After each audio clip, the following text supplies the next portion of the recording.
तो पहला सवाल है, कह रहे कि भारत के लेखा नियंत्रक के लेखा परीक्षा प्रतिवेदन रिपोर्ट की जांच कौन करती है? कौन करती है साथियों? लोक लेखा समिति करती है। आंसर आपको ऑप्शन नंबर डी होगा। उसके बाद देखिए, नियंत्रक महालेखा परीक्षक राज्य के लेखाओं संबंधी रिपोर्ट किसके सामने पेश करते हैं? तो साथियों राज्यपाल के सामने पेश करते हैं। आंसर आपको ऑप्शन नंबर ए होगा। उसके बाद देखिए, भारत के महान्यायवादी की नियुक्ति किस आर्टिकल के तहत की जाती है? तो आपको यह मालूम होना चाहिए, अनुच्छेद 76 की अगर बात करें तो इसमें महान्यायवादी की नियुक्ति से संबंधित प्रावधान है। उसके बाद देखिए, महाधिवक्ता की नियुक्ति किस आर्टिकल के तहत की जाती है? तो अनुच्छेद 165 की अगर बात करें तो यह महाअधिवक्ता की नियुक्ति से संबंधित अनुच्छेद है, अनुच्छेद 165।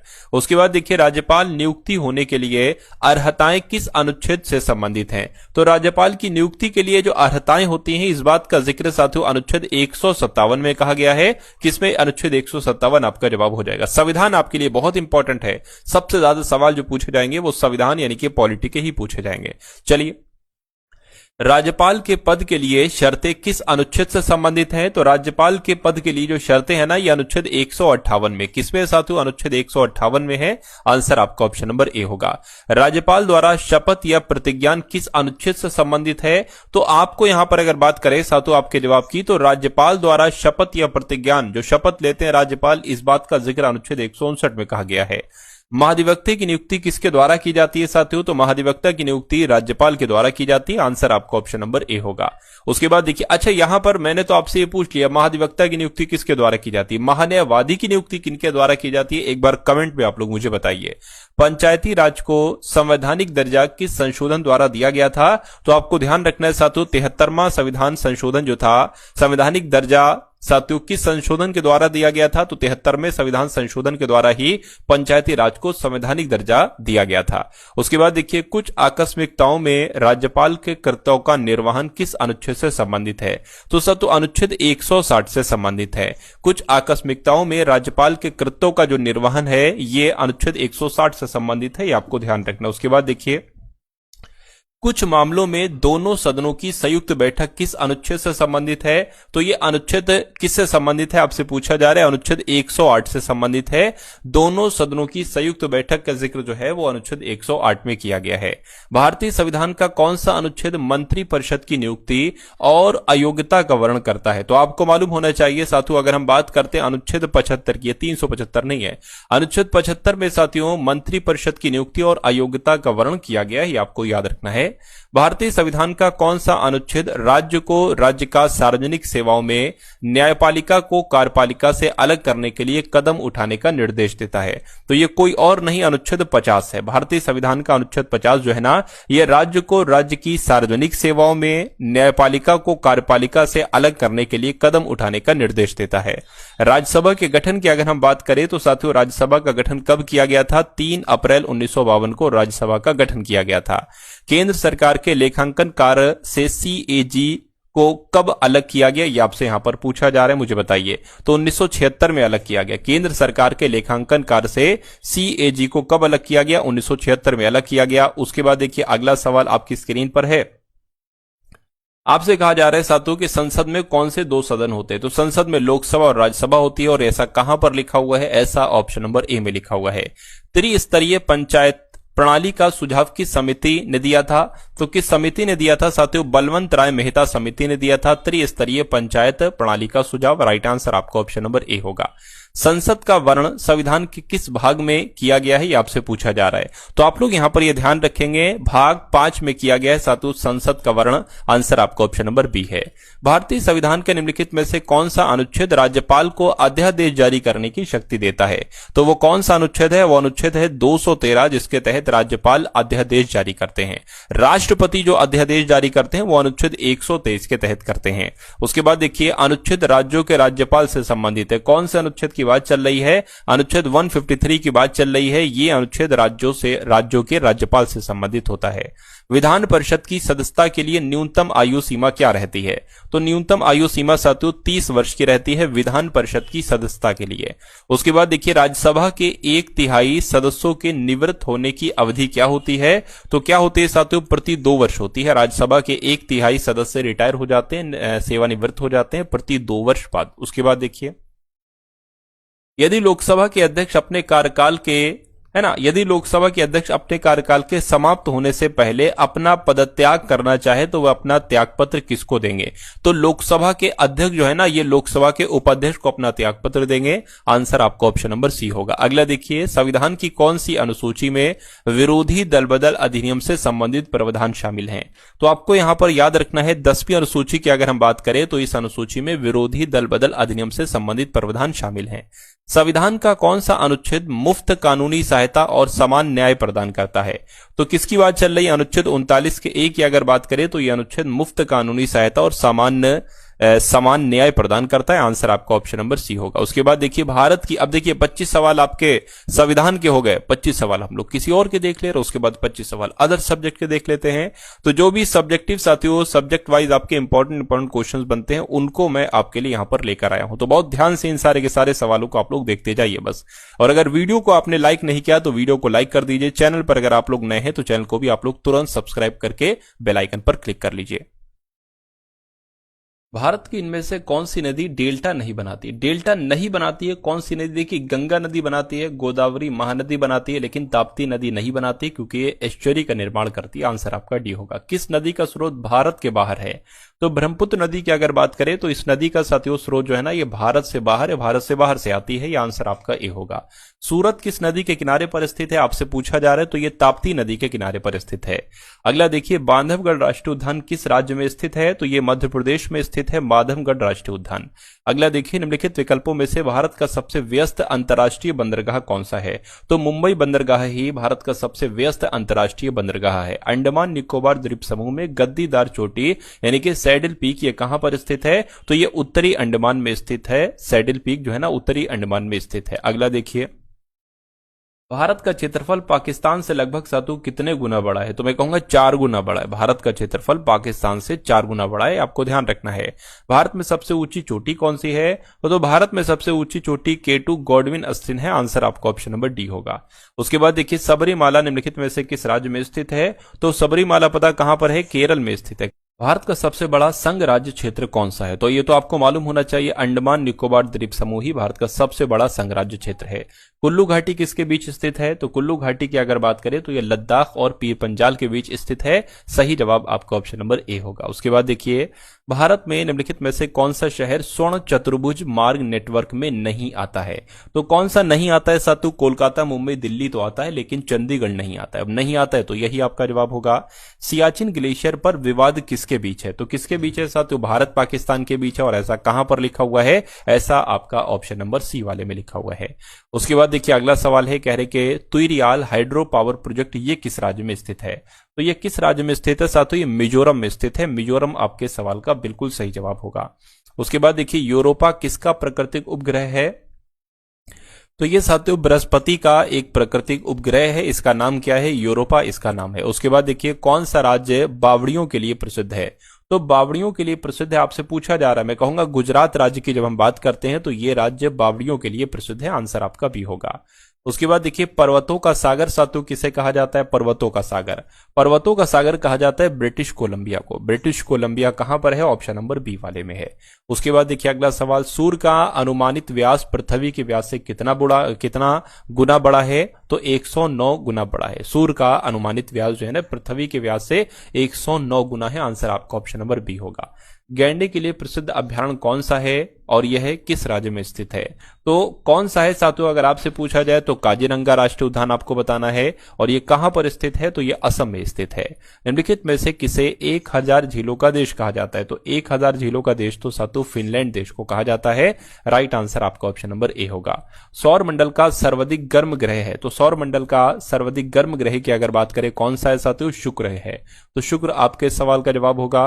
निम्नलिखित में से कौन सा एक जल में घुलनशील विटामिन है? तो जल में घुलनशील विटामिन की अगर बात करें तो विटामिन सी जो है ना, ये जल में घुलनशील विटामिन है। आंसर आपका ऑप्शन नंबर बी होगा। उसके बाद देखिए, निम्नलिखित में से किनकी गति प्रकाश की गति के बराबर? ये बहुत इंपॉर्टेंट क्वेश्चन है साथियों, आपको मालूम होना चाहिए। क्या आपका जवाब यहां पर साथियों हो पाएगा? फटाफट आप लोग मुझे बता दीजिए। चलिए देखिए, एक्स किरणें है ना, या गामा किरणें, पराबैंगनी किरणें, ये सारे आपके जवाब हो जाएंगे। इनकी गति प्रकाश की गति के बराबर होती है। आंसर आपका ऑप्शन नंबर डी होगा। उसके बाद देखिए साथियों अगले नंबर का सवाल आपकी स्क्रीन पर है, मानव के कुल रक्त आयतन में प्लाज्मा का प्रतिशत लगभग कितना होता है? तो प्लाज्मा का प्रतिशत लगभग 55% होता है। उसके बाद देखिए जीवाणु बैक्टीरिया कौन सी बीमारी पैदा करने वाले जीव हैं? तो ये साथियों तपेदिक इसमें से पैदा करते हैं, यक्ष्मा इन्हीं की वजह से होता है, जीवाणु या बैक्टीरिया की वजह से। काला ज्वर ज्वर का संचरण होता है, तो अगर बात करते हैं साथियों सिकता मच्छी के काटने से होता है काला ज्वर ज्वर का संचरण। सही जवाब आपका ऑप्शन नंबर सी होगा। उसके बाद देखिए निम्नलिखित में से कौन सा एक अग्निशामक में प्रयुक्त होता है? तो किसकी बात चल रही है? खाने के सोडे की बात चल रही है, ये अग्निशामक में प्रयोग होता है। मनुष्य को सबसे अधिक जरूरत होती है, किस चीज की मनुष्य को सबसे ज्यादा जरूरत होती है? तो प्रोटीन की सबसे ज्यादा जरूरत होती है साथियों मनुष्य को। अगला देखिए इंसुलिन की कमी के कारण होने वाला रोग कौन सा है? तो जो डायबिटीज है साथियों ये इंसुलिन की कमी की वजह से ही तो होती है। उसके बाद देखिए किस ताप पर H2O का घनत्व अधिकतम होता है? तो 39.2 डिग्री फ़ारेनहाइट की अगर बात करें इस तापमान पर H2O का घनत्व अधिकतम होता है। आंसर आपका ऑप्शन नंबर बी होगा। निम्नलिखित में से कौन स्तनधारी नहीं है? ये आपसे पूछा जा रहा है, कौन स्तनधारी नहीं है? तो मैं कहूंगा जो मगरमच्छ है ये स्तनधारी नहीं है। राइट आंसर आपका ऑप्शन नंबर डी होगा। जब लोहे में जंग लगता है तो उसके भार क्या? उसका भार साथियों बढ़ जाता है, सिंपल सी बात है, तो बढ़ जाता है, ऐसा ऑप्शन नंबर ए में लिखा हुआ है। अगला सवाल देखिए आंसुओं में कौन सा पदार्थ घुला रहता है? तो आंसुओं की अगर बात करते हैं तो सामान्य नमक रहता है आंसुओं में। आंसर आपका ए होगा। अगला देखिए निम्नलिखित में से कौन सी गैस फलों को कृत्रिम रूप से पकाने में प्रयोग की जाती है? तो उस गैस का नाम है एसीटोलोन गैस। क्या? एसीटोलोन गैस की अगर बात करते हैं, एसीटोलोन गैस है, ये फलों को कृत्रिम रूप से पकाने में प्रयोग की जाती है। इंसुलिन की खोज किसके द्वारा की गई थी? तो इंसुलिन की खोज साथियों फ्रेडरिक बेंटिंग के द्वारा की गई थी। सही जवाब आपका ऑप्शन नंबर ए होगा। उसके बाद देखिए नीचे लिखी कौन सी प्रक्रिया वायु को प्रदूषित नहीं करती है? तो वायु को प्रदूषित करती है सूखी लकड़ी का जलना, अंगारों का प्रयोग, घटनाशकों का, है ना? बिल्कुल साथियों, लेकिन मुझे इतना पता है कि प्रकाश संश्लेषण जो है साथियों ये वायु को प्रदूषित नहीं करती है, तो यही आपका साथियों क्या होगा? यही सही जवाब होगा। ये कीटनाशकों हो सकता हो लिखा हो। चलिए खैर, उसके बाद देखिए अगला सवाल आपकी स्क्रीन पर है। कहा जा रहा है कि किस रक्त समूह के व्यक्तियों को सार्वभौमिक दाता यानी कि यूनिवर्सल डोनर कहा जाता है? तो यूनिवर्सल डोनर तो ब्लड ग्रुप ओ को कहा जाता है। आंसर आपका ऑप्शन नंबर ए होगा। अल्टीमीटर से क्या मापा जाता है? तो अल्टीमीटर से साथियों भूतल से ऊंचाई मापते हैं। अल्टीमीटर से भूतल से ऊंचाई मापते हैं, हाइट एबव अराउंड लेवल मापते हैं। उसके बाद देखिए किसी वस्तु की सभी स्थितियों के लिए कौन आभासी व सीधा प्रतिबिंब बनाता है? तो मैं कहूंगा साथियों अवतल बनाता है और उत्तल दोनों ही बनाते हैं, इसलिए सही जवाब आपका ऑप्शन नंबर डी होगा। अगला देखिए अगला सवाल आपकी स्क्रीन पर है। आपसे कहा जा रहा है कि निम्नलिखित विद्युत चुंबकीय तरंगों में से किसकी तरंग दैर्घ्य अधिकतम होती है? तो किसकी तरंग दैर्घ्य अधिकतम होती है? मैं कहूंगा अवरक्त किरणों की तरंग दैर्घ्य अधिकतम होती है। आंसर आपका ऑप्शन नंबर डी होगा। अश्रु गैस का रासायनिक नाम आपसे पूछा जा रहा है, ये आपको यहां पर बताना है। तो इसको क्या कह सकते हैं साथियों? अल्फा क्लोरोएसिटोफिनोन कह सकते हैं। मैं कहूंगा बिल्कुल सही जवाब आपका ऑप्शन नंबर ए होगा। गैल्वेनोमीटर के द्वारा पता लगाते, तो किसका पता लगाते साथियों? धारा का, विद्युत धारा का पता लगाते गैल्वेनोमीटर के द्वारा। उसके बाद देखिए लार ग्रंथियों के द्वारा निम्नलिखित में से कौन सा एंजाइम उत्पादित होता है? तो कौन सा एंजाइम उत्पादित होता है? टाइलिन नाम का एंजाइम उत्पादित होता है लार ग्रंथियों के द्वारा। सही जवाब आपका बी होगा। वनस्पति तेलों को घी में परिवर्तित किया जाता है, तो वनस्पति तेलों को घी में परिवर्तित किया जाता है किसके द्वारा? हाइड्रोजनीकरण के द्वारा। सही जवाब आपका ऑप्शन नंबर बी होगा। उसके बाद देखिए निम्नलिखित में से कौन सी एक मिश्र धातु है? बताइए।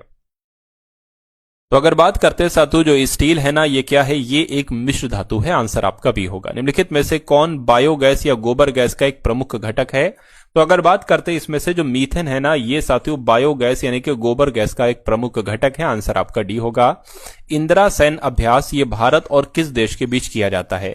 तो इंदिरा सैन्य अभ्यास जो है ना, ये भारत और रूस देश के बीच किया जाता है। आंसर आपका ऑप्शन नंबर ए होगा। 2011 की जनगणना के अनुसार भारत का जनसंख्या घनत्व कितना था? तो कितना था साथियों? 382 था। सही जवाब आपका ऑप्शन नंबर सी होगा। भारत में लागू की गई अंतिम पंचवर्षीय योजना कौन सी है? तो कौन सी है साथियों? आप सभी लोग जानते हैं 12वीं पंचवर्षीय योजना अंतिम पंचवर्षीय योजना थी। उसके बाद देखिए अंतर्राष्ट्रीय महिला दिवस साथियों कब मनाया जाता है? तो 8 मार्च को मनाया जाता है अंतर्राष्ट्रीय महिला दिवस। अगला देखिए पनामा नहर इनमें से किसे प्रशांत महासागर से जोड़ती है? तो पनामा नहर जो है ना, ये अटलांटिक महासागर को प्रशांत महासागर से जोड़ती है। बोडो किस राज्य की मूल जनजाति है? तो बोडो की अगर बात करें ये असम राज्य की मूल जनजाति है। आंसर आपका डी होगा। उसके बाद देखिए कोयनापन पन बिजली संयंत्र ये कहां पर स्थित है? तो ये कहां पर स्थित है? ये साथियों महाराष्ट्र में स्थित है। सही जवाब आपका ऑप्शन नंबर सी है। अगला देखिए, कोको का सबसे बड़ा उत्पादक देश कौन सा है? तो मैं कहूंगा साथियों आइवरी कोस्ट देश की अगर बात करें तो ये कोको का सबसे बड़ा उत्पादक देश है। यूनेस्को का मुख्यालय कहां पर स्थित है? तो फ्रांस की राजधानी पेरिस में स्थित है।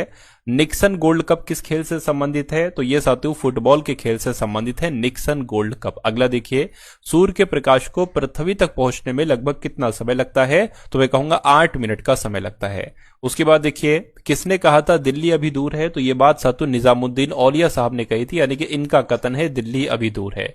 उसके बाद देखिए, बेफिन द्वीप किस देश में स्थित है? तो ये साथियों कहां पर स्थित है? ये कनाडा में स्थित है। कनाडा आपका जवाब होगा। अंत्योदय अन्न योजना किस वर्ष शुरू की गई थी? तो सन 2000 में शुरू की गई थी अंत्योदय अन्न योजना। अगला देखिए, चंद्रयान 2 के लैंडर का नाम क्या था?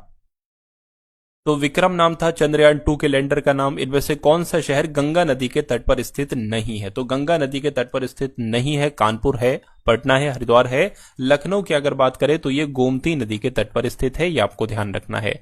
उसके बाद देखिए, रबी की फसल का मौसम साथियों कब होता है? तो कब होता है? अक्टूबर मार्च, ये रबी की फसल का मौसम है। बनारस हिंदू विश्वविद्यालय की स्थापना किसके द्वारा की गई थी? तो मदन मोहन मालवीय के द्वारा ये साथियों बनारस हिंदू विश्वविद्यालय की स्थापना की गई थी। एमनेस्टी इंटरनेशनल की स्थापना किसके द्वारा की गई थी आपसे पूछा जा रहा है? तो पीटर बेंसन इनका नाम है और एमनेस्टी इंटरनेशनल की स्थापना इन्होंने ही की थी। प्योंगयांग बताइए किस देश की राजधानी है? तो उत्तर कोरिया की राजधानी है प्योंगयांग। आंसर आपका ए होगा। निम्नलिखित में से कौन सा त्योहार ओडिशा में मनाया जाता है? तो इनमें से ओडिशा में मनाया जाने वाला त्योहार कौन सा है? बाली तृतीया है। तो बाली तृतीया आपका जवाब होगा। बेहदीन खलम किस राज्य का पारंपरिक नृत्य त्योहार है? तो किसकी बात चल रही है साथियों? मेघालय की बात चल रही है। यानी कि बेहदीन खलम जो है ना, ये मेघालय राज्य का एक नृत्य त्योहार है, पारंपरिक नृत्य त्योहार है। आंसर आपका ए होगा। भावगीत लोक संगीत किस राज्य से संबंधित है? तो ये साथियों कहां से संबंधित है? ये कहां का है लोक संगीत भावगीत? ये कर्नाटक का है। अगला देखिए, कोटेश्वर जल विद्युत परियोजना किस नदी पर बनाई गई है? तो ये साथियों भागीरथी नदी पर बनाई गई। भागीरथी नदी पर बनाई गई है कोटेश्वर जल विद्युत परियोजना। दूध सागर जलप्रपात किस नदी द्वारा निर्मित है? तो ये साथियों दूध सागर जलप्रपात किस नदी द्वारा निर्मित हुआ है? तो मांडवी नदी द्वारा निर्मित हुआ है। उसके बाद देखिए, अखिल भारतीय हरिजन संघ की स्थापना कब की गई थी? तो इसकी स्थापना कब की गई थी आपसे पूछा जा रहा है ना? तो 1932 में की गई थी। आंसर आपका ऑप्शन नंबर सी है। मंगल पांडे कहां के सिपाही थे आपसे पूछा जा रहा है? तो रॉयल गोरखा राइफल्स के 34वीं बंगाल नेटिव इन्फेंट्री के सिख रेजिमेंट के। क्या हो सकता है इस सवाल का जवाब? आप लोग कमेंट में मुझे बताइएगा। तो ये क्लास आपको कैसी लगी साथियों? कमेंट सेक्शन के माध्यम से एक बार जरूर बताइएगा, है ना।